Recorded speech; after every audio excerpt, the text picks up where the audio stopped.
बोले श्री प्राणनाथ सत्यात्री की जय, धाम के धनी की जय, समस्त सुंदर साथ की जय। प्रथम लागू दो चरण को, धनी न छुड़ायो खिना, लाख तली लान एड़िया, मेरे जीव के ही जीवन। इन पांव तले पड़ी रहूं, धनी नजर खोलो बातुन, पलना वालू निरखो नित्य, मेरे जीव के ही जीवन। ए चरण निमखना छोड़िए, राखिए माहे नैनन, ए निस्बत हक अरश की, मेरे जीव के ही जीवन, मेरे जीव के ही जीवन। बोले श्री प्राणनाथ प्यारे की जय।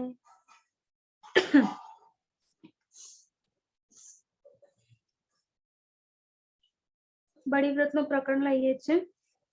महामत कहे ए मोमिनो, देखो अपना घर श्री धाम, तुमको हक सुभान ने एही दिया काम, एही दिया काम। श्रवणो रस उपजत है मोमिनो के आकार, बोलावत अरस अजीम में, इनो को परवर दिगार, इनो को परवर दिगार।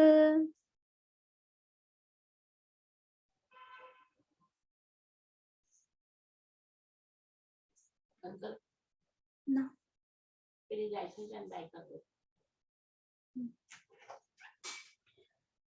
હવે અહીંયા આગળ આપણે વાત થઈ રહી છે કે ધણી આપણને પરમધામ બતાવી રહ્યા છે। આગળના પ્રકરણમાં ચોપાઈ જોઈએ આપણે, દેખો અપના ઘર શ્રી ધામ, કે તમને એટલે સુંદર સાથ ને મમ્મીનોને અહીંયા આગળ ધણી કહી રહ્યા છે કે આ દુનિયામાં આપણે ખેલ જોવા તો આયા છીએ, પણ આપણો મૂળ જે લક્ષ્ય છે તો એ શું છે, તો અર્શની સાહેબી પાતશાહી અને ધણીનો ઇશ્ક જે છે એની પહેચાન કરવાની છે। તો એ જે પાતશાહી છે, એ જે ઇશ્ક છે, ધણીની સાહેબી છે, એ બધું આપણે ક્યારે એને સમજી શકીશું, તો આ જે ઇલમ ધણીએ આપ્યો છે ને, એ ઇલમ દ્વારા આપણે આ બધી વાતને જાણી શકીએ છીએ, એની પહેચાન કરી શકીએ છીએ। તો હવે અહીંયા આગળ ધણી શું કહી રહ્યા છે કે તમારા માટે એક જ કામ છે, જેમ ચોપાઈ કહે છે ને કે હક को और कछु काम नहीं, देवे रूहो लाड लज्जत, કે ધણીને આપણને રૂહોને લાડ અને લજ્જત આપ્યા સિવાય બીજું કોઈ કામ છે નહીં। ધણી એકદમ નવરા બેઠા છે, ફ્રી છે એકદમ। કેમ? કારણ કે એમને એક જ તો કામ છે કે હું મારી રૂહોને કેટલું સુખ આપું, કેટલી એમના માટે લજ્જત ભેગી કરીને એમને આપી દઉં, એમને અનંત આનંદમાં ડૂબાડી દઉં। આ જ એમના દિલમાં વિચાર ચાલતો હોય છે, કારણ કે આપણા સિવાય એમના માટે બીજું કઈ છે જ નહીં, કોઈ મહત્વ નથી બીજું કોઈ। આપણે જ એકમાત્ર બ્રહ્મ સૃષ્ટિઓ જ એવી છીએ કે જેમનું મહત્વ ધણી માટે છે। કેમ? કારણ કે આપણે એમનું અંગ સ્વરૂપ છીએ, એમનું દિલ સ્વરૂપ છીએ। તો એમણે એનાથી આપણને શું સમજવા પડે છે કે ધણી આપણને એટલી ઇમ્પોર્ટન્સ આપે છે કે મને તમારા સિવાય બીજા કોઈનું કામ નથી, તમને સુખ અને લાડ લજ્જત આપું એ જ મારું કામ છે। તો એવી રીતે અહીં આગળ ધણીએ આપણને એક કામ સોંપી દીધું કે તમારે પણ આ એક જ કામ હોવું જોઈએ, એના સિવાય બીજા કોઈ કામમાં તમારે ધ્યાન નથી આપવાનું। આ તન ભલે ગમે તે આ માયાનું કામ કરતું હોય, પણ દિલ હંમેશા એક જ કામ કરતું હોવું જોઈએ। અને એ શું કીધું? દેખો अपना घर श्री धाम। આપણું દિલ જે છે ને, મોમિનોનું દિલ છે ને, એ માત્ર ને માત્ર પરમધામ ને, પોતાના નિજ ધામ ને જ જોયા કરશે, એ જ એનું કામ છે। અને એનાથી શું થાય છે? ધણીને લાડ લજ્જત મળે છે। કે મારી મોમીન બ્રહ્મ સૃષ્ટિ મારા કયા પ્રમાણે ચાલી રહી છે, એમને મેં જે કામ સોંપ્યું છે એ કરી રહી છે. જેવી રીતે આપણે ઓફિસમાં કોઈ કામ કરતા હોઈએ, બરોબર, તો આપણા બોસ હોય એ આપણને કોઈ એક કામ આપે અને એને જવાબદારી પૂર્ણ કરતા આપણે એ કામને કેટલું સફળ રીતે કરીએ, કેટલી સારી રીતે કરીએ છીએ એ આપણા પર હોય છે. અને જેટલું સારી રીતે મહેનતથી આપણે એ કામ કરીશું તો એનાથી શું થશે, એ બોસ ખુશ થશે અને શું થશે, પછી સીધું પ્રમોશન. અને જો કામ શરૂ ના કર્યું તો પછી શું થશે, ડિમોશન થઈ જશે. પ્રમોશન કરાવવું હોય તો કામ સારી રીતે જેવું બોસને ગમે ને એવું કરવું પડે. આ તો ઓફિસની વાત થઈ, આ તો આપણા પરમધામની વાત છે કે ધણીએ આપણને એક કામ સોંપ્યું છે કે તમારે પણ એક જ કામ હોવું જોઈએ, તમારા દિલ એક જ કામ માટે ધડકવું જોઈએ. અને કહ્યું છે, દેખો અપના ઘર શ્રીધામ. તમે તમારા એ માયામાં ભલે ને રહી રહ્યા છો, છતાં પણ માયામાં પણ તમે કોને જોવો, પરમધામને જોયા કરો, તમારા સુખો લીધા કરો. પરમધામને જોવું એટલે એવું નહીં કે એને એની લંબાઈ અને ચોડાઈને આપણે જોતા રહીએ, શું કેટલું મોટું છે, કેટલું નાનું છે, આ બધું નથી જોવાનું. એનું માપ કેટલું છે એ બધું નથી જોવાનું. એના સુખો લેવાના છે. એ સુખો એ લીલાઓમાં જ્યારે પરોવાઈ જઈશું ને તો એ આપણું કામ થઈ જશે. કે આપણું એક કામ એટલું જ છે કે આપણે માત્ર ને માત્ર પરમધામના સુખો લેવાના છે.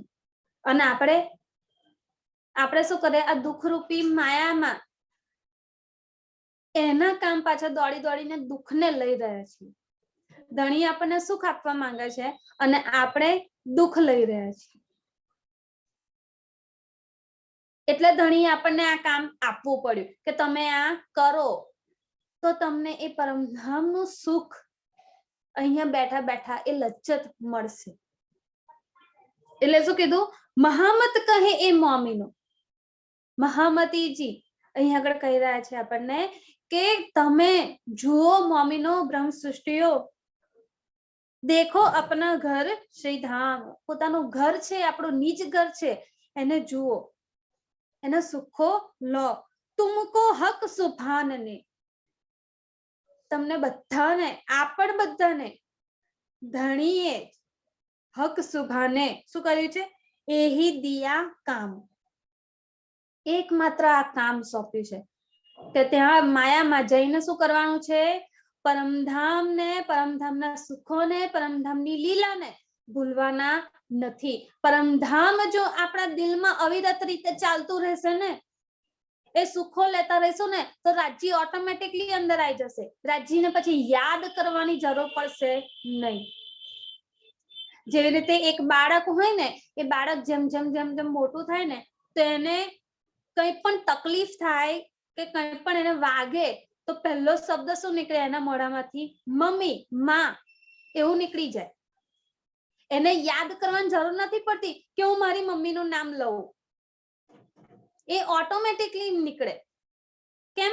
કારણ કે બાળપણથી એ જ માતાના સાથે રહીને એમાં પરોવાઈ ગયું છે એટલું કે હવે એનું મહત્વ એના માટે એટલું વધી ગયું છે ને કે ક્યારેય પણ એને ભૂલી નથી શકતું. એટલે કોઈ પણ તકલીફ પડે, કંઈ પણ થાય ને તો માં પહેલી યાદ આવે, એને યાદ કરવાની જરૂર નથી પડતી. એટલે જ તો આપણે હવે શું કરવાનું છે, એવી જ રીતે ધણીને પણ યાદ કરવાની જરૂર નથી, એ ઓટોમેટિકલી યાદ આવવા જોઈએ. કોઈ પણ પરિસ્થિતિ આવે, સુખની આવે, દુઃખની આવે, ગમે તેવી પરિસ્થિતિ આવે, એ બંને પરિસ્થિતિમાં આપણા મુખમાંથી માત્ર ને માત્ર ધણીનું નામ નીકળે. આહ નીકળે તો પણ ધણીની, વાહ નીકળે તો પણ ધણીની. આ બંને આપણા ધણી માટે હોવું જોઈએ. આ માયાના સંસારના વ્યક્તિઓ માટે કે સંસાર માટે હોવું જોઈએ નહીં. એના મોહમાં ફસાઈને હોવું જોઈએ નહીં. એટલે શું કીધું, તુમકો હક સુભાનને, ધણીએ આપણને આ એક માત્ર કામ સોંપ્યું છે. અને એ કામ કરતા કરતા શું થાય છે, શ્રવણો રસ ઉપજત હૈ. જ્યારે મોમીનો બ્રહ્મ સૃષ્ટિ આ કામ કરે છે ને કે એ પોતાના શ્રવણથી કાનથી એટલે આ શરીરના કાનથી નહીં, એ તો છે જ, પણ એના સિવાય આપણા દિલના, આપણા આત્મના, આપણા જીવના કાન છે ને એની વાત કરવામાં આવી છે કે જ્યારે મોમીને બ્રહ્મ સૃષ્ટિ પોતાના જીવના, આત્મના અને આ તનના દરેક કાનથી આ પરમધામના સુખોને, પરમધામના વાતોને સાંભળે છે. શ્રવણો રસ ઉપજત હૈ. જ્યારે એને સાંભળે છે ને દિલથી ગ્રહણ કરે છે ને ત્યારે એમાંથી શું થાય છે? એ રસ, એ સુખ, એ લજ્જત ઉત્પન્ન થાય છે. એ જ પરમધામની અખંડ લજ્જત આપણને અહીંયા બેઠા બેઠા મળે છે. શ્રવણો રસ ઉપજત હૈ મોમીનો કે આકાર. મોમીનોના અહીંયા જે આકાર બન્યા છે ને, જે શરીર, જે તન ધારણ કર્યા છે, જીવ રૂપી પણ તન છે અને આ શરીર રૂપી પણ તન છે. કારણ કે બ્રહ્મ સૃષ્ટિની આત્મ જે છે, સુરતા છે, એ ક્યાં બેઠી છે? જીવ પર બેઠી છે. અને જીવે શું કર્યું છે? અહીંયા આગળ મનુષ્ય તન ધારણ કર્યું છે. મનુષ્ય તન સિવાય તો બીજે ક્યાંય કોઈ તનમાં આપણને આ રસ, આ સુખ મળી શકતું નથી. એટલે શું છે? મનુષ્યના તનના પણ કાન આવશે, જીવના પણ કાન આવશે અને આત્મના પણ કાન આવશે. દરેક કાન શ્રવણ અંગથી શું કરવાનું છે? આ મોમીનોના આકારે, મોમીનોએ બ્રહ્મ સૃષ્ટિઓએ આ અખંડ સુખોના ધામના વર્ણનને આ શ્રવણોથી સાંભળીને પોતાના દિલમાં ઉતારવાના છે. ત્યારે શું થશે? રસ ઉપજત હૈ. ત્યારે એ અખંડ આનંદ, એ લજ્જત ઉત્પન્ન થાય છે દિલમાં. બોલાવત અરસ અજીમ મેં ઇનો કો પરવરદિગાર. બોલાવત અરસ અજીમ મેં ઇનો કો પરવરદિગાર. ધણી પરવરદિગાર આપણા, એ આપણને પરમધામમાં પાછા બોલાવી રહ્યા છે. પરમધામમાં આપણને પાછા બોલાવવા માટે ધણીએ આ વાણી આપી છે, આ વર્ણન કર્યું છે પરમધામનું. નકર તો એ બેહદનો બેશુમાર ભૂમિ જે છે, અખંડની ભૂમિ છે, એનું વર્ણન આ નશ્વરમાં ક્યાં થઈ શકે? ક્યારેક કેમનું થઈ શકે? ક્યારે પણ ના થઈ શકે. બેશુમાર કો લાયે સુમાર મેં. કેમ લાયા? આપણ માટે લાયા કે આપણે એને લઈએ, એ સુખો લઈએ, એની લજ્જત લઈએ. અને આ સુખ, આ વર્ણન કરીને ધણી આપણને શું કરી રહ્યા છે? પાછા બોલાવી રહ્યા છે. પરમધામનું કોઈ પણ વર્ણન આપણા કાનમાં પડે ને તો એવું નહીં સમજવું કે આ તો સાંભળેલું છે, આ તો બહુ વખત કહી લીધું, ફરી એનું એ ના. એ એકે એક શબ્દની અંદર આપણને શું સંભળાવવું જોઈએ કે ધણી આપણને પુકાર લગાવી રહ્યા છે. વારે ઘડી એકની એક વાત કહીને શું થાય? આપણને અમુક વાર આમ એ થઈ જાય કે શું એકનું એક કહેવાનું, વારે ઘડી કે કરવાનું, સમજાતું નથી એટલું. આપણે કોકને એકની એક વાત કહેવી પડે તો આપણને ગુસ્સો આવી જાય, અને એકની એક વાત સાંભળવી પડે તો પણ ગુસ્સો આવી જાય. તો ધણી તો આપણને ક્યારથી બોલાવી રહ્યા છે? વ્રજ પતી ગયું, રાસ પતી ગયું, એના પછી બરારબની લીલા પણ પતી ગઈ, શ્યામાજીની આખી લીલા પતી ગઈ, એમની પોતાની પ્રાણનાજીની પણ લીલા પતી ગઈ, અને હવે આ 6થો દિવસ ચાલુ છે. ત્યારથી ધણી આપણને આ પુકાર લગાવી રહ્યા છે. તો એ ધણીનો ગુસ્સો આવે છે? ક્યારનો કહું છું, ખબર નથી પડતી આવવાની? ના, ધણીના દિલમાં તો ગુસ્સા જેવી કોઈ વાત જ નથી. છતાં પણ ધણી આપણા માટે થઈને એ વારે ઘડીએ એને દોહરાયા કરે છે. અને એટલા જ પ્રેમથી, જેટલા પ્રેમથી એમણે પહેલી વાર કીધું આપણને કે તમે પાછા આવો, એટલા જ પ્રેમથી અત્યારે પણ કહી રહ્યા છે આપણને, અત્યારે હાલમાં પણ કહી રહ્યા છે. એમના પ્રેમમાં જરાક માત્ર પણ ફરક નથી પડ્યો. આ છે અસલ પ્રેમ. એટલે ધણી આપણને જે કંઈ પણ કહી રહ્યા છે ને, એમના અંદરનો હર્દ, એમનું જે અંદરનું લક્ષ્ય છે ને, એ તો એક જ છે કે હું મારી બ્રહ્મ સૃષ્ટિઓને ઘેર પાછી બોલાવો. આખી વાણી જે ધણી આપણને આપી છે ને, એ વાણી બળીવૃત વિતક અને આ મમ્મીનો દ્વારા જે ચર્ચાઓ થઈ રહી છે, એ દરેકની અંદર ધણી પુકાર કરી રહ્યા છે કે હવે તો તમે ઘેર આવો, આવો ઘરે, હું તમને પુકાર લગાવી રહ્યો છું. આપણી પુકાર પર ધણીએ શું કીધું? તુમ એક કરો મોહે સાદ, મેં જીજી કરું 10 બેર. ધણીએ આપણને એક પુકાર કરવાની કીધી ને, ધણી કહે છે કે હું તમારા માટે દોડતો દોડતો આવી જઈશ ને, જી જી જી કરતો કરતો આવી જઈશ. હું તો તમારી જોડે જ છું, મારે આવવાની જરૂર નથી. પણ શું કહે છે? એક સાદ કર નું ફટાક દઈને તારી સામે આવી જાઉં. પણ એ સાદમાં કે એ જે પુકાર લગાવી છે ને, એમાં એ પ્રેમ, એ જે અખંડ અર્શનો આપણો જે ઈશ્ક છે ને, એ તડપ છે ને, એ હોવું જોઈએ. એમનેમાં આપણે ધણીને આ માયાથી કંટાળીને કહીએ ને કે ધણી બસ હવે લઈ જાઓ, તો ધણી એ પુકાર સાંભળે નહીં. કારણ કે પુકારમાં એ તડપ નથી આપણી ધણીને મળવાની, પરમધામમાં ના જે સુખો છે એ સુખોને લેવાની. એ વિરહ, એ જે તડપ છે ને, એ તો કંઈક અલગ જ છે, જે આ માયાથી પરે છે. એમાં આ માયાના દુઃખોનો એક પણ છાંટો હોતો નથી. એ છે વિરહ, કે જેમાં માયાની કોઈ પણ પ્રકારની વિચારધારા ના હોય. અને એ વિરહથી, એ તડપથી જ્યારે આપણા દિલમાંથી આહ નીકળશે ને કે બસ ધણી હવે ચાલ, તું જોઈએ છે મને, ત્યારે ધણી શું કરશે? એક આપણા સાદ પર ધણી જી જી કરતા આપણને આઈને લઈ જશે. તો આ તો આપણી પુકાર પર ધણી આવવાનું કહી રહ્યા છે. હવે ધણી શું કહે છે? હું તમને પુકારી રહ્યો છું, તમે ક્યારે આવશો? એક પુકાર પર ધણી આપણા માટે જી જી જી કરતા 10 વાર આવી જતા હોય, તો ધણી તો ક્યારના આપણને પુકાર લગાવી રહ્યા છે. આપણે ક્યારે જવું છે? 400 વર્ષ નથી થયા આપણને. બ્રજે ગણી લેવાનું, રાસે ગણી લેવાનું, અને આ જાગડીનું બ્રહ્માંડ ગણી લેવાનું. ધણી આપણને આ જાગડીના બ્રહ્માંડમાં આવીને બૂમો પાડે છે એવું નથી. એ પુકાર તો એમની વ્રજરાસથી જ ચાલુ થઈ ગઈ હતી કે માયામાં જઈ રહ્યા છો ને, માયામાં જઈને મને ભૂલી જશો તો માયામાં હું તમને જગાડવા માટે આવીશ, તમારી જોડે રહીશ.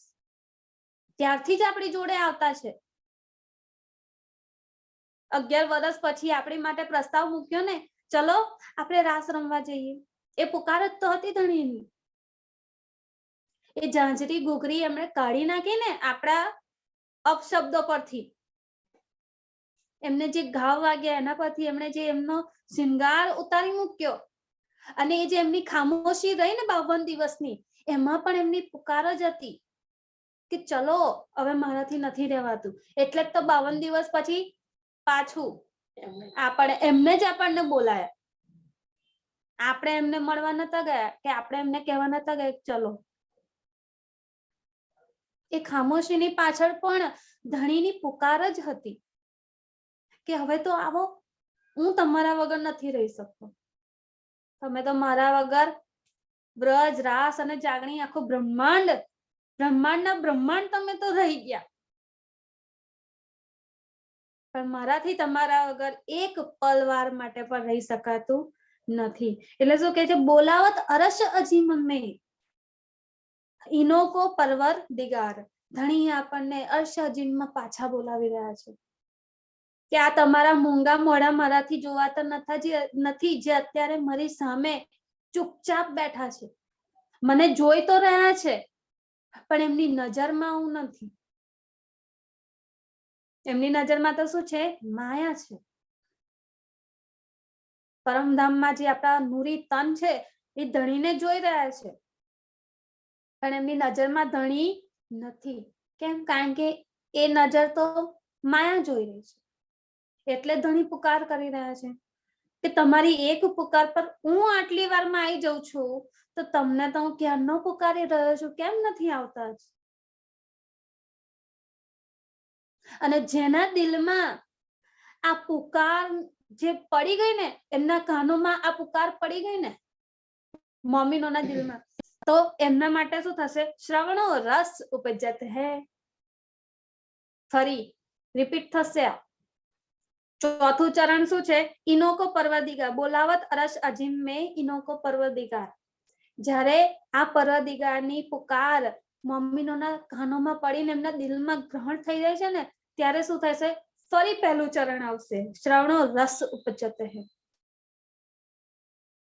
આ રસ જે છે ને પરમધામનો, ઈશ્કનો, એ રસ એ કાનોથી દિલમાં પ્રવેશી જશે અને એ દિલમાં એ રસ ઉત્પન્ન થશે. એ સુખ, એ આનંદ, એ લજ્જત છે ને, એ અહીંયા આગળ બેઠા બેઠા મળશે. અને એને લેવા માટેનું કામ ધણીએ આપણને સોંપ્યું છે કે તમારી પાસે એક જ કામ છે, એના સિવાય બીજું કોઈ કામ કરવાનું નથી. रस स्वाद देत स्वरूप को उपजावने इश्क, हारों को जीतावत बख्शत अपने माफक. रस स्वाद देत स्वरूप को उपजावने इश्क. रस स्वाद, रस पण आपी रह्या छे, स्वाद पण आपी रह्या छे. ધણી પોતાના દિલમાં વહેતો ઈશ્કનો જે સાગર છે, અનંત સાગર છે, એ અનંત સાગરનો રસ આપીને એનો સ્વાદ આપી રહ્યો છે. એ સ્વાદ, એ લજ્જત આપણને પરમધામમાં નથી ખબર કે એનો સ્વાદ આવો છે. એ વાત અહીંયા આગળ આ માયામાં આવીને આપણને ખબર પડી છે. એટલે અહીંયા બેઠા બેઠા એ બધા સ્વાદ આપણને આપી રહ્યા છે. જેમ અહીંયા આગળ છે ને ખટરસ, 6 પ્રકારના સ્વાદ છે આપણી જોડે, તો અહીંયા તો લિમિટેડ છે, પણ પરમધામમાં તો અનંત સ્વાદ છે, કોઈ લિમિટ નથી. તો એ અનંત સ્વાદ ધણી અહીંયા બેઠા બેઠા આપણને આ લિમિટના બ્રહ્માંડમાં આપી રહ્યા છે. એ દરેકનો આનંદનો, મધુર્યતાનો, છટાનો, સૌંદર્યતાનો, કોમળતાનો, બધા જ સાગરોનો, જે ધણીના દિલમાં જે ગુણો છે ને, અનંત ગુણો, એ બધા જ ગુણો સાગર સ્વરૂપે વહી રહ્યા છે અને બધાનો રસનો સ્વાદ આપણને અહીંયા બેઠા બેઠા આપી રહ્યા છે. એટલે તો આ બ્રહ્માંડને આપણે શું કહીએ છીએ? મહેરનું સ્વરૂપ છે. આ બ્રહ્માંડ ઉપજ્યું છે, ધણીએ આપણા માટે બનાવ્યું છે. કેમ? ધણીની આપણા પર મહેર વરસી છે. મહેરનો સાગર એટલે અનંત રંગોનો સાગર. રંગો તો પરમધામમાં ગણાશે, પણ અહીંયા સ્વાદ ગણાશે, અહીંયા રસ ગણાશે. એ અનંત રસનો આ સાગર વહી રહ્યો છે, મહેર રૂપી સાગર, અને એની અંદર ધણીએ આપણને પુકાર કરી રહ્યા છે. તો જેના પણ દિલમાં આ પુકાર ની ચોટ વાગી ગઈ, ધણીના એ જે બોલ છે, એ જે મીઠો અવાજ છે, જેનાથી જે અવાજથી ધણી આપણને બોલાવી રહ્યા છે, એ મીઠો અવાજ જેના દિલમાં પ્રવેશી ગયો ને, એને શું થાય છે? આ બધા જ રસનો સ્વાદ મળે છે. રસ સ્વાદ દેત સ્વરૂપ કો ઉપજાવને ઈશાક. સ્વરૂપ કો, રૂપ નથી. રૂપ અને સ્વરૂપમાં બહુ અંતર છે. રૂપ એટલે તન છે, બહારી રૂપ છે, અને સ્વરૂપ શું છે? દિલ છે. ધણી કોને અહીંયા આગળ આપી રહ્યા છે? આ રસ અને આ સ્વાદ તો આપણા દિલને આપી રહ્યા છે. આત્મનું જે દિલ છે, એ દિલ અહીંયા આગળ આ રસને લઈ રહ્યું છે. અને એ રસ સ્વરૂપને આપતાની સાથે ઉપજાવને ઈશક કેમ આપી રહ્યા છે? આ ઈશ્ક ઉપજાવવા માટે, જે આપણે અહીંયા આગળ આવીને ભૂલી ગયા. ખતમ નથી થઈ ગયો, આપણી અંદર છે એ ઈશ્ક. ઈશ્ક તો અખંડ છે, એ ક્યારેય પણ આપણી અંદરથી નીકળી શકે નહીં. અને જો એ નીકળી ગયો તો એ અખંડ કેવી રીતે કહેવાય? ઈશ્ક તો એટલો જ ભરપૂર આપણી અંદર છે જ, પણ આપણે શું કર્યું, માત્ર એને ભૂલી ગયા છીએ. એટલે ધણી અહીંયા આગળ એને યાદ કરાવીને ઉપજાવી રહ્યા છે કે એ ઈશ્ક જે તમારી અંદર દબાયેલો છે ને, એનું અંકુર ફૂટે તો એ વૃક્ષ બને. એ ઈશ્ક અંદર દિલમાં બૂંદ રૂપી ઈશ્ક આવી જાય ને, તો એ બૂંદ રૂપી ઈશ્ક થી આખો સાગર વહેવા લાગે. તે બૂંદ ધણી આપણા દિલમાં પાડવા માંગે છે.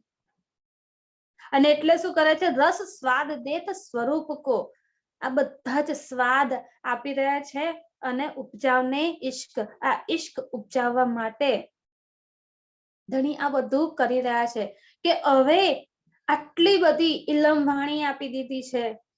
ધણી પોતે આવીને આપણને જગાડી રહ્યા છે. જે મોમીનો જાગી ગયા છે એમના દ્વારા આપણને જગાડી રહ્યા છે, કે એમની વિતક સંભળાવીને આપણને જગાડી રહ્યા છે. તો હવે તો જે મોમીનો નથી જાગ્યા એમના દિલમાં એ ઈશ્ક ઉત્પન્ન થાય. આના જેવા તો હજી નથી જાગ્યા, એટલે તો હજી ઈશ્ક ઉત્પન્ન નથી થયો. હજી પણ ગુસ્સો આવે છે, હજી પણ ઇરિટેશન થઈ જાય છે. કેટલીક વાર તો નહીં ગમતું કશું પણ કરવું. તો આ બધું શા કારણ, હજી માયા અંદર ભરેલી છે, હજી એ ઈશ્ક નથી આવ્યો. અને આ ઈશ્ક ઉત્પન્ન થાય ને એના માટે ધણી આપણને આ બધું જ કરી રહ્યા છે. તુમકો ઈશ્ક ઉપજાવને કરશો અબ ઉપાય. જેટલા બનશે ને એટલા બધા ઉપાય કરી લઈશ તમને ઈશ્ક ઉપજાવવા માટે. ધણીએ તો પહેલેથી આપણને કહી દીધું, આ માયાના ખેલમાં મોકલતાની પહેલા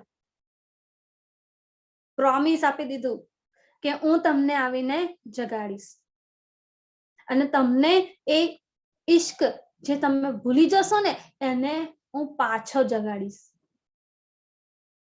આ ધણી કરી રહ્યા છે, ઉપજાવને ઈશ્ક. આ બધા રસ, આ બધા સ્વાદ આપણને ધણી આપી રહ્યા છે આ ઈશ્ક ઉપજાવવા માટે. હારો કો જીતાવતા, જે હારવાના છે ને બાજી, એને જીતાડવા માટે. આપણી શરત શું લાગી હતી કે કોણ જીતે ને કોણ હારે આપણે જોઈએ, કોનો ઈશ્ક મોટો. રબત આપણે એ તો થયો હતો, ધણી તો એકલા છે, આપણે તો 12,000 છીએ. તો સૌથી મોટો ઈશ્ક કોનો? 12,000 નો. એક ધણીનો થોડી ને મોટો થઈ શકે. ધણી તો બેઠા બેઠા બાજી જીતી રહ્યા છે કે જો મેં તમને કીધું તું ને તમે ભૂલી જશો, અને તમે ભૂલી ગયા. તો જીતી કોણ ગયું? ઓટોમેટિકલી રાજ્ય જીતી ગયા. પણ રાજ્યની ખુશી શું છે? મારી રૂહોને જીતાડું ને તો મને ખુશી મળે, મને આનંદ મળે. मैं मुख तुम्हारे ना देख, શું ચોપાઈ છે? मैं मुख कर्माने ना देख सकूं, तुम्हारे कर्मा के ना देख सकूं.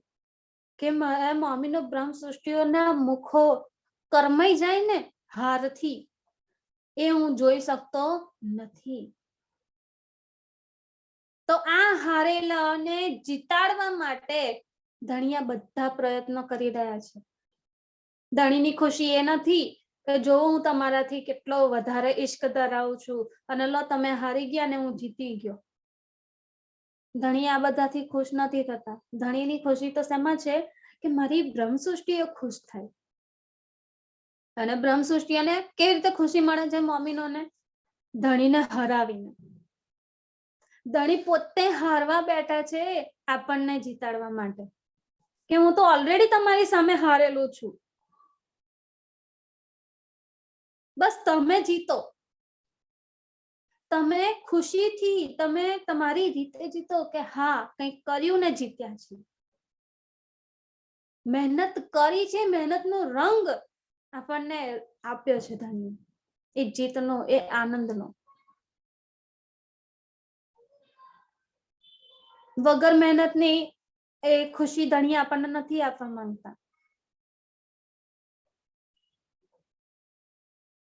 કંઈક કરો અને ખુશ થાઓ કે હા ધણીને અમે હરાવ્યા.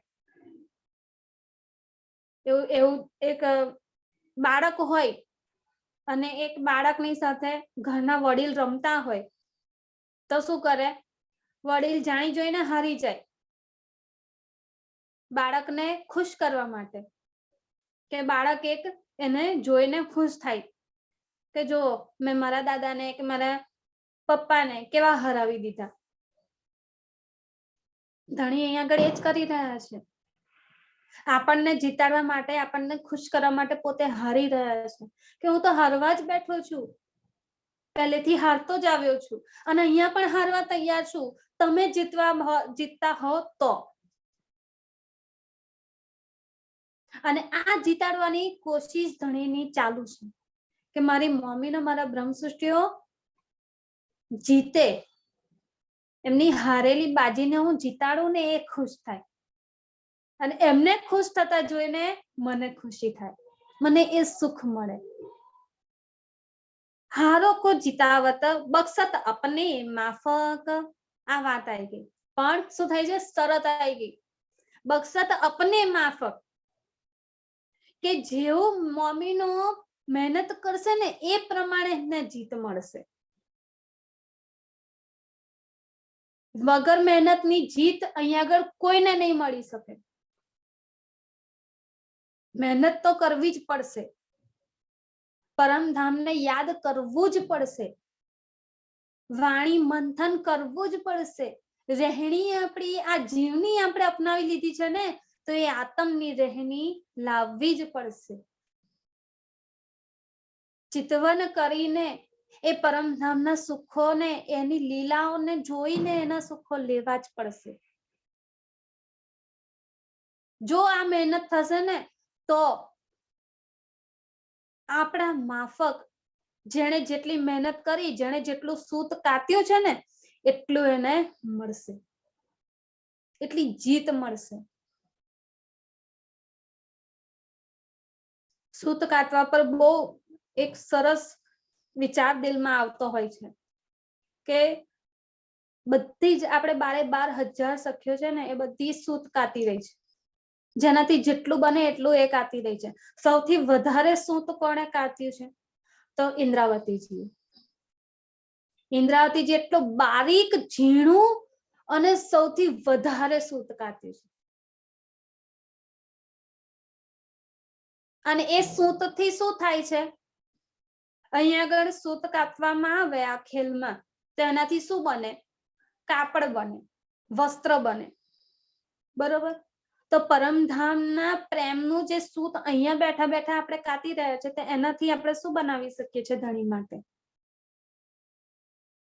ધણીનો ઇન્દ્રાવતીજીએ તો એટલું સૂત કાતી દીધું, એટલું સૂત કાતી દીધું કે એમનો જામો પણ તૈયાર થઈ ગયો ધણીનો એ સૂતમાંથી, પાઘ પણ તૈયાર થઈ ગઈ છે, ઈ જાર પણ તૈયાર થઈ ગઈ, બધું એમના સૂતમાંથી જ તૈયાર થઈ ગયું. હવે આપણે કેટલું સૂત કાતી રહ્યા છે, કેવું સૂત કાતી રહ્યા છે, મોટું મોટું, બારીક, ઝીણું. એનાથી આપણે શું બનાવી શકીએ છીએ? ધણી માટે એક રૂમાલ બનાવી દઈએ ને તોય ચાલશે, ધણી એમાં પણ ખુશ થશે. પણ એટલું પણ સૂત તો જોઈશે, એના વગર ચાલશે નહીં. તો આ સૂત આપણે અહીં આગળ કાતવાનું છે. એ પ્રેમનું, એ ઈશ્કનું સૂત કાતીશું ને અને એ મહેનત કરીશું ને તો એ પ્રમાણે અહીં આગળ મળશે આપણને એ સુખ, એ લજ્જત, ધણીનો પ્રેમ અને પરમધામ જવાની ઉતાવળ જે દિલથી થવી જોઈએ કે હવે ધણી વગર નથી રહી શકાતું. વિતકમાં આપણે પ્રસંગ સાંભળ્યા જ છે કેટલાય, કે જ્યારે મહેરાજ ઠાકોરજીનું એટલે કે શ્રીજીનું તન જ્યારે છૂટવાનું હતું, એ સમય આવી ગયો કે હવે તન છૂટવાનું છે, જાહેર કરી દીધું, હુકમ કરી દીધો કે હવે તન છોડવાનો સમય આવી ગયો છે. તો એ તન છોડવાના સાંભળતાની સાથે કેટલાય મોમીનોએ પોતાના તન ત્યાગી દીધા, માત્ર એટલું સાંભળીને કે શ્રીજી તન ત્યાગી રહ્યા છે, હવે ચિતવનમાં લીન થઈ રહ્યા છે. તો માત્ર સાંભળ, હજી શ્રીજીએ તન છોડ્યું નથી, હજી એ લીલા બંધ થઈ નથી, માત્ર હુકમ કરી દીધો છે કે હવે એ સમય આવી ગયો છે. અને એટલું સાંભળતાની સાથે કેટલાય મમ્મીઓએ પોતાના તન છોડી દીધા. કેમ? કારણ કે એ તડપ, એ વિરહ એટલો વધી ગયો ને કે સાંભળતાની સાથે જ બસ ધણીથી અલગ નથી રહેવું, નથી રહી શકાતું જ. ધણી જાય એના પહેલા આપણે જઈએ પરમધામ એમના સ્વાગત માટે. પરમધામમાં જવા માટે તો એવું કશું છે જ નહીં કે કોઈ પહેલું અને છેલ્લું જાય, કારણ કે પડસી ભેલે જાગસી ભેલે જવા જેવી વસ્તુ છે જ નહીં, કારણ કે પરમધામમાં જ છીએ આપણે. પણ અહીંની રીતે આપણે જોઈએ તો સૌથી પહેલા એ મમ્મીનોએ તન છોડી દીધા શ્રીજીના ગયા પહેલા જ, સાંભળતાની સાથે જ. એ કેટલી તડપ છે દિલમાં કે ધણી વગર નથી રહી શકાતું. અહીંયા એ તડપ આપણા દિલમાં ઉઠે છે. આપણે તો કેટલી વાર વિતક સાંભળ્યું, કેટલી વાર એ પ્રસંગ સાંભળ્યો કે ધણીએ હુકમ કરી દીધો કે હવે તન છોડવાનો સમય આવી ગયો. આપણે કેટલી વાર વિતક સાંભળી અને આપણે એ પણ સાંભળ્યું કે ધણીએ હુકમ કરી દીધો. આપણું તન છૂટ્યું નથી? છૂટ્યું. એ તડપ જ હજી નથી આવી. એ તડપ, એ ઈશ્ક ઉભો થાય એના માટે જ ધણીએ બધા પ્રયત્નો કરી રહ્યા છે. અને આ બધા પ્રયત્નો કરતા શું કહે છે? બક્ષત અપને માફક. જેવી મોમીનોની રહેણી હશે, જેવું મહેનત કરશે ને એ પ્રમાણે એમને આ સુખ અને આ લજ્જત મળશે. કારણ કે અહીંયા આગળ તો જીવ સૃષ્ટિ પણ છે, ઈશ્વરી પણ છે અને બ્રહ્મ સૃષ્ટિ પણ છે. બધાએ પોતપોતાની રીતે મહેનત કરવાની છે. વાણી તો બધાને મળી છે, બ્રહ્મ સૃષ્ટિ માટે આવી ખરી, પણ બધાને મળી છે. જીવ સૃષ્ટિ એનાથી બાકાત રહેશે એવું નથી. વાણી એમના માટે પણ છે, જે એને જાણીને એનું મંથન કરીને એ જે રસ લે છે ને એમને એ પ્રમાણે એ બધું સુખ મળશે જ. અને મળી રહ્યું છે અત્યારે પણ. તો જે જેટલી પ્રમાણેની મહેનત કરશે ને એમને એટલા પ્રમાણે આ સુખ, આ લજ્જત ધણી આપશે. એટલું જ વહેલું પરમધામમાં જાગ્રત કરશે. કોઈ અવ્વલ, કોઈ પહેલે, કોઈ પીછલ. વાણીમાં ચોપાઈ છે. જાગણી બધાની કેવી છે? કોઈ અવ્વલ, પહેલા જાગી ગયું, સૌથી પ્રથમ જાગી ગયું છે. જે આપણા કરતા મોમીનો જે પહેલા જાગી ગયા એ બધા 400 વર્ષ પહેલા. કોઈ અવ્વલ, કોઈ પહેલે, કે જે વચ્ચે છે, જાગવાના છે. તો જે પ્રમાણે મહેનત કરશે એમને એ પ્રમાણે જાગણીનું સુખ મળશે. મહેર કરત મોમીનો પર જાકો નહીં સુમાર, સહેરગ સે નજીક લિયા ઇનો કો પરવરદિગાર. એ જ વાત આવી ગઈ. મહેર કરત મોમીનો પર, ધણીની મહેર વરસી રહી છે મોમીનો ઉપર, કે એમને આ સુખ, આ લજ્જત અહીંયા બેઠા બેઠા મળી રહ્યું છે. એ અખંડ પરમધામના સુખો અહીંયા આગળ બેઠા બેઠા મળી રહ્યા છે. જે 400 વર્ષ પહેલા મોમીનોએ મહેનત કરી છે ને એવી મહેનત કે એવી રહેણી, એવી કસની આપણે કરવાની જરૂરત જ નથી અત્યારે તો. અને આપણે કરી શકીએ એવી આપણી સ્થિતિ પણ નથી. ધણી જાણે છે કોની કેટલી કેપેસિટી છે. એટલે જે કેપેસિટી વાળા હતા ને એમની જોડે બધું કરાવી દીધું. આપણી અંદર એ કેપેસિટી નથી, એટલે ધણીએ આપણા માટે કઈ છોડ્યું જ નથી કે તમારે આ કરવું પડે. એટલી મહેનત જે પાર મોમીનો એ કરી, જે છત્રસાલજી એ કરી, જે આગળ મોમીનો થઈ ગયા એમણે કરી, એવી મહેનત આપણે અત્યારે કરવાની જરૂર નથી.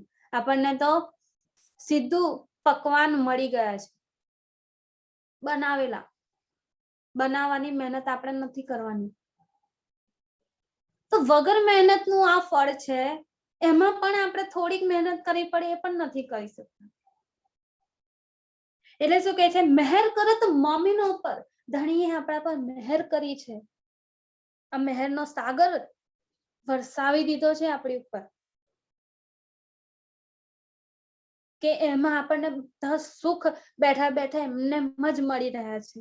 જાકો નહીં સુમાર, અને આ મહેરના સાગરનો કોઈ જ સુમાર નથી, એનો કોઈ જ કિનારો નથી કે ક્યારે જઈને ખતમ થશે.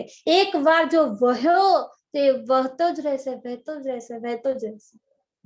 અપરંપાર છે, અપાર છે, બેશુમાર છે. એ ક્યારેય પણ વચ્ચે સ્ટોપ નથી થઈ શકતો, ક્યારેય પણ એમાં ઓછપ નથી આવી શકતી. આપણે અહીંયા આગળ સાગરોમાં જોઈએ ને, દરિયા કિનારે બેઠા હોઈએ ને તો એક લહેર નાની આવે, બીજી લહેર એનાથી થોડી મોટી આવે, ત્રીજી લહેર થોડી નાની આવે, ચોથી લહેર બહુ મોટી આવે. અહીંયાના સાગરોમાં તો એવું થાય, લહેરો નાની મોટી થતી રહે. પણ પરમધામનો આ તો ઈશ્કનો મહેરનો સાગર ધણીએ વરસાવી દીધો છે. તે મહેરના સાગરમાં તો ક્યારે પણ કમી કે ઓછપ આવી શકતી નથી. ધણીની મહેર દરેક પર એક સરખી વરસી રહી છે. આ એક સાગર એવો છે ને કે જેમાં ક્યારેય પણ નાની લહેર મોટી લહેર એવું હોતું જ નથી. બધી લહેરો વિશાળની વિશાળ જ છે. જેટલો અપાર સાગર છે ને એટલી જ અપાર વિશાળ ઊંચી લહેરો છે. તો એના સુખો તો શું કહેવા. એ સુખોમાં, એ આનંદમાં, એ મહેરમાં, એ ઈશ્કમાં ક્યારેય પણ કોઈ પણ કમી આવતી નથી. મહેર કરત મોમીનો પર, આ મહેર ધણીની મોમીનો પર વરસી રહી છે.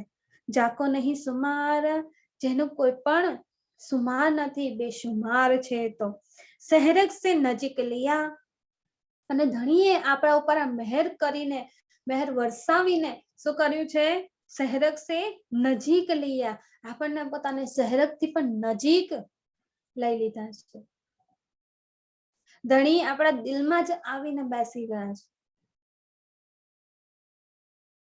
કે ક્યારેય પણ ધણી આપણાથી ઓલરેડી પહેલેથી એટલે પહેલું તો કહેવાય જ નહીં, છે પહેલે, એ તો છે જ બસ. તો એ છે ને તો એમાં શું છે કે ધણી આપણાથી ક્યારેય અલગ થઈ જ નથી શકતા. તો એ જે ધણીનું અલગ ના થવું આપણા માટે છે ને, એ પરમધામથી લઈને અત્યારે ખેલમાં પણ ચાલી રહ્યું છે કે ધણી આપણાથી ક્યારેય અલગ થઈ શકતા નથી. એ તો આપણા સહેરગથી પણ નજીક છે. ધણી તો આપણા સહેરગથી નજીક છે, પણ અત્યારે ધણી શું કરી રહ્યા છે? સહેરગથી નજીક લિયા. ધણી તો છે જ, પણ અહીંયા શું કીધું? લિયા. કોના માટે? મોમીનો માટે. કે મોમીનોને બ્રહ્મ સૃષ્ટિઓને મહેરને વરસાવીને શું કરે છે? ધણી પોતાની તરફ લઈ રહ્યા છે. કીધું ને આગળ કે બોલાવત અરસ અજીમે ઈનો કો પરવરદિગાર. ધણી આપણને અરશે અજીમમાં પરમધામમાં બોલાવી રહ્યા છે. એટલે શું કરે છે? મોમીનોને સહેરગથી નજીક, પોતાના સહેરગથી નજીક લઈ રહ્યા છે, પોતાના દિલમાં વસાવી રહ્યા છે. આપણે ઓલવેઝ કહેતા, મને નાનપણથી આ વિચાર આવે, પણ અમે ક્યારેય કોઈને પૂછ્યું નહોતું. પણ હવે તો જાતે જેમ જેમ વાણીમાં ઉતરતા ગયા ને એમ એ બધા જવાબ મળતા જ ગયા. પણ પહેલેથી જ એક પ્રશ્ન દિલમાં થતો હતો કે આપણે બોલીએ છીએ ને, આવો જી વાલા મારે ઘેર આવો જી વાલા. તો આપણે કયા ઘરે બોલાવી રહ્યા છે? આ મકાનમાં નથી બોલાવતા. આપણે શું કરીએ છીએ? આપણા દિલના ઘરમાં ધણીને બોલાવી રહ્યા છે. તો આપણે તો ધણીને આવકારો આપીને આપણા દિલમાં બોલાવીએ છીએ ને આપણા દિલમાં એમની સેજ બિછાવીને એમની બેઠક કરીને સિંહાસન પર બેસાડીએ છીએ. પણ આપણે ક્યારેય એ વિચાર્યું કે મારી બેઠક ધણીના દિલમાં છે કે નહીં? ધણી મને બોલાવી રહ્યા છે કે નહીં? આપણા દરેકના દિલમાંથી આ વસ્તુ નીકળતી હશે કે આવો જીવાલા મારે ઘેર. આપણે વારે ઘડી એને વાંચીએ, એનું મંથન પણ કર્યું હશે. ક્યારેય પણ આપણા દિલમાં એવો પ્રશ્ન થાય કે ધણી મારી બેઠક તમારા દિલમાં છે? મારી જગ્યા તમારા દિલમાં છે? શું એ 12,000 ની અંદર છું જે તમારા દિલમાં વસેલી છે? તો એ ક્યારે ખબર પડે? જ્યારે ધણી આપણને બોલાવે. જેમ આપણે ધણીને બોલાવી રહ્યા છે ને, એમ ધણી આપણને બોલાવે ને ત્યારે ખબર પડે કે હા મારી બેઠક છે, ત્યારે તો ધણી બોલાવી રહ્યા છે. અને એના માટે તો અહીંયા શું કીધું, બોલાવત અરસ અજીમ में ઈનો કો પરવરદિગાર, ધણી આપણને પરવરદિગાર આપણને શું કરી રહ્યા છે, અરસાજીમાં બોલાવી રહ્યા છે. તો ધણીની બેઠક, ધણીના દિલમાં જે મોમીનોની બેઠક છે એમને ધણી બોલાવે છે. ધણી આપણને કહી રહ્યા છે, આવો જી વાલી મારી સખ્યો, આવો મારા દિલમાં આવીને વિરાજો. ધણીએ એમના દિલમાં જે સેજ્યા અને સિંહાસન તૈયાર કર્યું છે ને, એ સેજ્યા અને સિંહાસન પર આપણી બેઠક ધણી કરી રહ્યા છે. કે મારા દિલની રાણી તો તું છું, હું તો તમારા બધાના દિલનો રાજા છું, પણ મારા દિલની રાણી તો તું જ છું. આ વાત જ્યારે ધણી આપણને આવીને કહે ને, ત્યારે એ અહેસાસ, એ જે ધણીનો જવાબ છે ને, એ જે એમની બોલાવાની અદાઓ છે ને, એ દિલમાં એટલી દ્રઢ થઈ જશે ને કે ક્યારેય એ બહાર નહીં નીકળી શકાય પછી એમાં. એટલી મીઠાશ છે એ વાત, એ વાતમાં, ધણીના અવાજમાં, કે આવ ને મારી સખી, મારા ઘેર આવતું, મારા દિલમાં આવ, મેં તારા માટે સેજ બિછાઈ રૂચ રૂચ કે, એહી તુમ્હારા વિશ્રામ. મેં તારા માટે તેને મારા દિલમાં સેજ બિછાવી છે, રૂચી રૂચીને, લાડથી, પ્યારથી, ફૂલોથી. અને એ સેજ પર આવીને તું વિરાજમાન થા. કેમ? કારણ કે તું મારા દિલની રાણી છું. તો આ બેઠક, આ જગ્યા આપણી ધણીના દિલમાં છે, એ આપણે જોવાનું છે. કેવી રીતે? આપણી મહેનતથી. અને આપણી મહેનત જેટલી હશે ને, એટલી ધણી આપણા પર મહેર કરશે. એવું નથી કે ધણીની મહેર ઓછી છે, પણ એ મહેર એટલી આપણને અહેસાસ વધતો જશે કે હા, ધણીની મહેર વિશાળ છે. ધણીની મહેર કેટલી વિશાળ છે અને કેટલી અવિરત રીતે વરસતી રહે છે ને, એ આપણને આપણી મહેનતનું પરિણામ જ્યારે મળે ને ત્યારે આપણને ખબર પડે છે. પણ એના માટે મહેનત કરવી જરૂરી છે. વગર મહેનતે કંઈ પણ થઈ શકે નહીં. કસની કરવી તો જરૂરી જ છે. શું કે સહેરગ સે નજીક લિયા, ધણી આ બધું કરીને આપણને શું કરે છે, સહેરગથી પણ નજીક, પોતાના દિલમાં, પોતાના દિલની સેજ્યા પર આવીને આપણને વિરાજમાન થવાનું કહી રહ્યા છે. નજીક લિયા, મોમીનોને લઈ રહ્યા છે. ઇનો કો પરવરદિગાર, કોને? મોમીનોને પરવરદિગાર, ધણી પોતાના દિલમાં સ્થાન આપી રહ્યા છે. જે મોમીન બ્રહ્મ સૃષ્ટિ હોય એમને જ આ સ્થાન મળશે.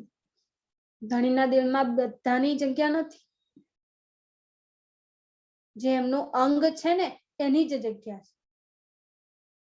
બાકી તો આ દુનિયામાં જીવ સૃષ્ટિ, ઈશ્વરી સૃષ્ટિ કેટલાય છે, અને કેટલાયની મહેનત પણ એવી છે કે જે બ્રહ્મ સૃષ્ટિઓને પણ પાછળ પાડી દે. પણ છતાં પણ એ જીવ સૃષ્ટિ પર બ્રહ્મ સૃષ્ટિની આતમ નથી ને, તે જીવ સૃષ્ટિની બેઠક ધણીના દિલમાં એ રીતે ના થઈ શકે જે રીતે બ્રહ્મ સૃષ્ટિ બેસે છે, રાણી થઈને, મહારાણી થઈને. આ બેઠક કોની છે? માત્ર ને માત્ર મોમીન. જે બ્રહ્મ સૃષ્ટિ છે, પરમધામમાં જેમના તન ધણીની સામે વિરાજમાન છે. ધણીના દિલમાં તો એ જ રાણી થઈને વિરાજી શકે છે. આપણે એ રાણી છીએ કે નહીં, એ આપણે જોવાનું છે. આપણી મહેનત એવી હશે તો ધણીના દિલના રાણી આપણે બની શકીએ છીએ. ઇન્દ્રાવતીજી તો કરીને બતાવ્યું. કેટલું સુંદર રીતે એમની કસની છે, અને એ કસનીથી રીઝાઈને ધણીએ તો કેટલી મહેર વરસાવી દીધી છે એમની ઉપર. સંપૂર્ણ રીતે પોતાની પ્રાણનાથની છાપ આખી આપી દીધી. એમને જ પ્રાણનાથ બનાવીને બેસાડી દીધા. અને ઇન્દ્રાવતીજીએ પોતાના દિલને પાંજરું બનાવીને ધણીને એમાં પોપટ બનાવીને બેસાડી દીધા. આટલી તાકાત છે એમની અંદર કે હું મારા ધણીને પોપટ બનાવી દઉં અને આવ તું મારા દિલમાં બેસ, મારા પાંજરામાં એવો પૂરું ને કે આ પોપટ ક્યારેય ઉડી ના શકે. એવું છે મારા દિલનું વિશાળ પાંજરું. આ ક્યારે થઈ શકે? જ્યારે આપણે ધણીના દિલમાં વિરાજમાન થઈ જઈએ, ધણીમાં એકરૂપ થઈ જઈએ, ત્યારે આપણી આ જે વાત જે છે ને એ સાચી સાબિત થાય, આપણી મહેનત જે છે એ સાચી સાબિત થાય. અને ત્યારે આ વાત પણ સાચી સાબિત થાય કે શહેરક સે નજીક લિયા ઇનો કો પરવર દિગા. ધણી મમ્મીનો શહેરક થી નજીક લઈ રહ્યા છે, પોતાના દિલમાં બેસાડી રહ્યા છે. તુમ બેઠે મેરે નજીક, मैं बैठा तुम्हारे पास, बेर न भई रंचक, तुम जानो कर विश्वास. तुम बैठे मेरे नजीक. હવે ધણી આપણને કહી રહ્યા છે કે તુમ બેઠે મેરે નજીક, તમે તમારા એટલા નજીક આવીને બેઠા છો ને કે આપણા બંને વચ્ચે કોઈ દૂરી જ નથી. નજીક હોવું એટલે એક હોવું, નજીક હોવું એટલે આમ જોડે જોડે બેસવું નહીં. નજીકનો અર્થ જ એક થાય, એ થાય કે એક છે. બે હોય તો દૂર થઈએ, તો નજીક અવાય, દૂર થઈએ તો નજીક અવાય. પણ એક જ હોય તો કોણ દૂર થાય ને કોણ નજીક આવે? એક જ છે પરમધામમાં. એટલે તો અદ્વૈત સ્વરૂપ કીધું છે. ધણીનું સ્વરૂપ કેવું છે? અદ્વૈત છે. આપણા સ્વરૂપ પણ કેવા છે? અદ્વૈત છે. એટલે શું કે છે? તુમ બેઠે મેરે નજીક. મારી મમ્મીનો મને બ્રહ્મસૃષ્ટિ, તમે તો મારા નજીક, મારા એક થઈને બેઠા છો. મેં બેઠા તુમારે પાસ, અને હું પણ તમારે એટલા જ નજીક તમારી પાસે આવીને બેઠો છું કે આપણા વચ્ચે ક્યારેય પણ દૂરી આવી શકે નહીં, ક્યારેય દ્વૈત ના આવી શકે. હું અને તું અલગ જ ના પડી શકે. તું છે, હું છું, કે હું છું કે તું છું, એવું આવે જ નહીં. એકમાત્ર એક જ વાત, આપણે છીએ. જેવું આપણા દિલમાંથી નીકળે કે હવે બસ ધણી તું હી તું, તું હી તું, તું હી તું, એવું ધણીના દિલમાંથી નીકળે છે મારી મમ્મી બસ તું જ, મારી બ્રહ્મ સૃષ્ટિ તું જ છે. તારી સામે હું પણ નથી, તું જ હું છું અને હું જ તું છું. આ છે એક નજીક થવું. એટલે શું કહે છે? તુમ બેઠે મેરી નજીક, તમે મારા એટલા નજીક બેઠા છો અને મેં બેઠા તુમારે પાસ, અને હું તમારે એટલો નજીક બેઠો છું કે આપણા બંને વચ્ચે કે બે છીએ એવું છે જ નહીં. બે હોય તો દૂરી આવે, બે છે જ નહીં તો દૂરી શેની? અને દૂરી જ નથી તો નજીક પણ શેનું? એક થઈને બેઠા છીએ. બેર ના ભઈ રંચક, પરમધામમાં તો બેર ના ભઈ રંચક, એક પલ વાર માત્રનો પણ સમય વ્યતીત થયો નથી. પરમધામમાં સમય જ નથી. પણ અહીંયા આપણને સમજાવવા માટે કહી રહ્યા છે કે અહીંયા તો યુગોના યુગો વીતી જાય છે, વર્ષો વીતી જાય છે. પણ પરમધામમાં તો એની એ જ પલ, એની એ જ સાહિત્ય છે, એની એ જ ઘડી છે કે જે ઘડીમાં આપણે ખેલ માંગ્યો, એ જ ઘડીમાં આપણે ખેલને જોઈ પણ લીધો અને એ જ ઘડીમાં ખેલ જોઈને ઊભા પણ થઈ ગયા. બધું એક જ ઘડીમાં ખટાકથી, કે એક ચૂટકી વગાડતાને સાથે બધું જ જોઈને પાછા. અહીંયા વર્ષો અને યુગો વીતે છે. પરમધામમાં શું છે? બેર ન ભઈ રંચક, તુમ જાનો કર વિશ્વાસ, અને તમે આ વાતને શું કરો? જાણી લો અને એના પર વિશ્વાસ કરી લો કે આ વાત પાક્કી છે. પહેલી વાત, પરમધામમાં સમય નથી, કાળ ત્યાં નથી. અને કાળ નથી તો ત્યાં પલ ઘડી એવું પણ કઈ નથી. એની એ સમય છે, એનું એ ઘડી છે એવું પણ નથી. ત્યાં વ્યતીત જ નથી થતું તો એનું એ પણ કેવી રીતે રહી શકે? પરમધામમાં બસ જે છે એ છે જ. એના માટે શબ્દ શું વાપરવા મને ખબર નથી પડતી. કેવી રીતે સમજાવવું એ વાતને ખબર નથી પડતી. કોઈ શબ્દ નથી મળી રહ્યો કે પરમધામમાં સમય નથી એને કેવી રીતે સમજાવવું. કે બસ છે જ ના, એમાં ક્યારેય કઈ પણ વસ્તુ પાસ્ટ છે કે ના ફ્યુચર થાય છે. એ અવિરત રીતે ચાલતું રહે છે અને જે ચાલે છે ને એમાં પણ કેવું નિત્ય નવીન રૂપે ચાલતું રહે છે. એકદમ નવીન રીતે ચાલે છે. પલે પલે ત્યાં નવીન લીલા થાય છે અને નવીન લીલાના સુખો અનંત. એટલે શું કહે છે? બેર ન ભય રંચક. પરમધામમાં તો સમય જ નથી તો પરમધામમાં સમય વ્યતીત થવાની તો કોઈ વાત જ નથી. તુમ જાનો કર વિશ્વાસ. અને આ વાતને તમે બ્રહ્મસૃષ્ટિ મમ્મીનો અહીંયા આ કાલમાં એના બ્રહ્માંડમાં બેસીને વિશ્વાસ કરીને જાણી લો, સમજી લો કે પરમધામમાં કોઈ પણ પ્રકારનો સમય નથી. અહીંયા 400 વર્ષ વ્રજ રાસ બધું વ્યતીત થઈ ગયું, વીતી ગયું.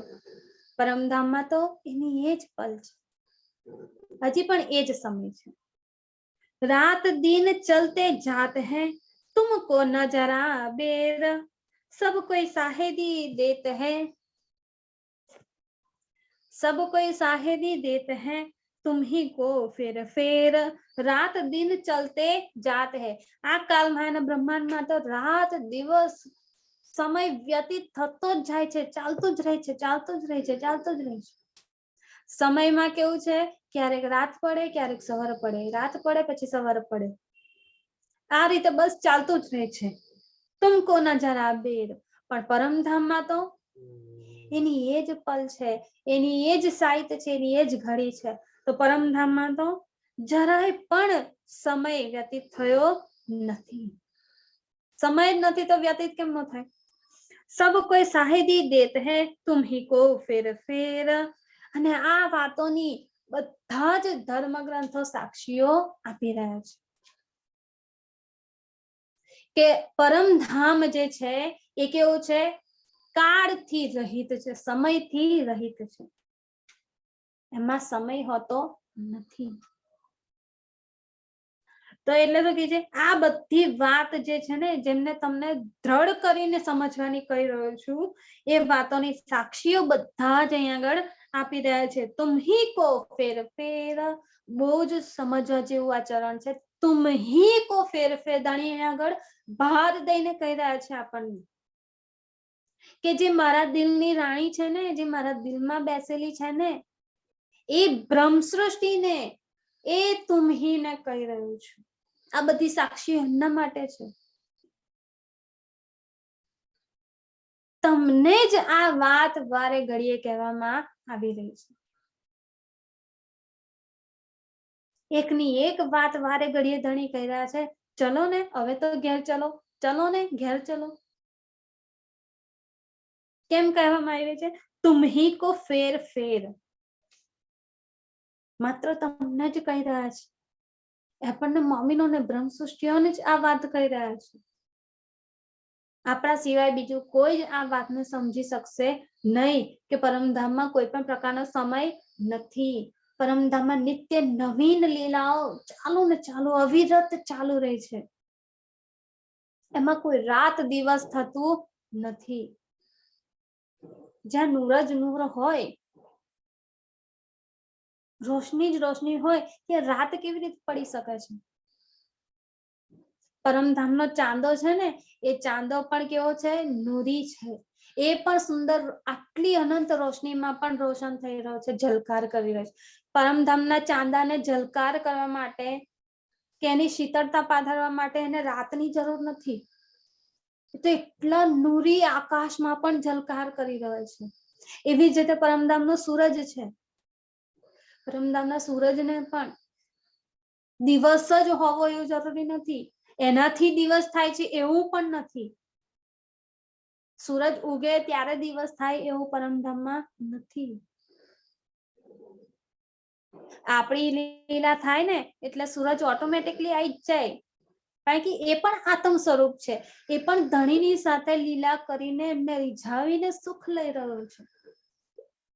પરમધામમાં ચાંદો છે પણ પરમધામમાં કોઈ પણ પ્રકારની કમી નથી, એટલે કમી નથી એટલે શું, પરમધામમાં ચાંદો પૂર્ણ જ છે. ક્યારે એકમ, બીજ, દ્વિજ કે ત્રીજ કે ચોથનો ચાંદો નથી હોતો પરમધામમાં. અડધા સમય નાનો થતો જાય, અડધા સમય મોટો થતો જાય. પરમધામમાં એવું છે જ નહીં, કમી નથી ને. કમી હોય તો નાનું મોટું થાય, પૂર્ણ જ પૂર્ણ છે. 16 કળા સંપૂર્ણ રીતે ચાંદો ઝલકાર કરી રહ્યો છે એ સોનેરી અજવાસમાં, નૂરમાં, પ્રકાશમાં. અને સાથે સાથે સૂરજ પણ ઝલકાર કરી રહ્યો છે. પરમધામમાં ચાંદો અને સૂરજ બંને એક સાથે લીલા કરે છે. સૂરજ ઉગે ત્યારે ચાંદો આથમી જાય, કે ચાંદો ઉગે ત્યારે સૂરજ આથમી જાય, એવું પરમધામમાં છે જ નહીં.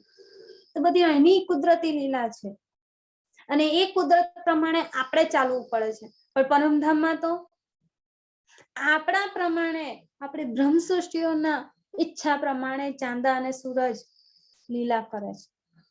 આસમાનમાં એવી લીલા થઈ રહી છે. આ બધું ધણી અહીંયા આગળ આપણને યાદ અપાવી રહ્યા છે કે રાત અને દિવસ તો અહીંયા વ્યતીત થાય છે, પરમધામમાં તો રાત અને દિવસ જેવો સમય જ નથી. તો એ અખંડ લીલાને યાદ કરીએ ને આપણે, તે ચાંદા સૂરજ જોડે આપણી શું લીલા થાય છે, એ ચાંદા અને સૂરજ ધણી સાથે શું લીલા કરી રહ્યા છે, કેવું સુખ લઈ રહ્યા છે. પરમધામમાં તો તણખલાથી લઈને પહાડ સુધી, જમીન પર જે કઈ પણ વસ્તુ કે જે કઈ પણ શોભા આવે છે ને, ત્યાંથી લઈને આસમાનની દરેક શોભા સુધી બધું જ કેવું છે, આત્મ સ્વરૂપ છે, નૂરી રૂહ સ્વરૂપ છે. આત્મ સ્વરૂપ એટલે ધણી સાથે એની લીલા થઈ રહી છે, અને એ લીલાનું સુખ ધણી પણ લઈ રહ્યા છે અને આત્મ સ્વરૂપ પણ લઈ રહી છે. તો એ લીલા કેવી છે આપણે યાદ તો કરીએ. અને એ યાદ કરવા માટે અહીંયા ધણી શું કરે છે, બોલાવત અરસ અજીમ મેં ઇનો કો પરવર દિગાર. ધણીએ આપણને આ યાદ કરાવીને બોલાવી રહ્યા છે. આ યાદ કરવાનું કામ ધણી અહીંયા આપણને આપ્યું છે કે આ કામ કરો, તમને પરમધામના અખંડ સુખો મળશે. એ લીલા આપણે યાદ કરીએ તો એનું સુખ આપણને અહીંયા બેઠા બેઠા મળે છે.